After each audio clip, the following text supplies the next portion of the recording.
Hello everyone. It maintained level as you can see that the silver maintain its position of buying side and it break the buying level of 1722. So if it breaks 1730, then it will go as far as you can see in weekly chart. 55 is the next level of silver for buying position of the buying rate.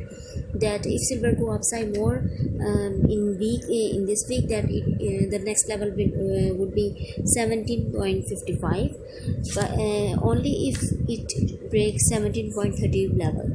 Okay, but as far as I thought up till now, after seeing the market researches and all that and technical, because I'm telling you that it's my prediction that day chart shows that if silver breaks 17.22 level, then it will go 17.30, or you can say till 55 in this week.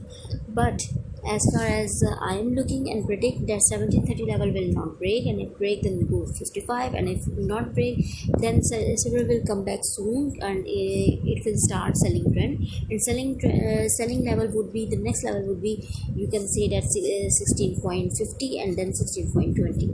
So as far as today's concern, silver is also in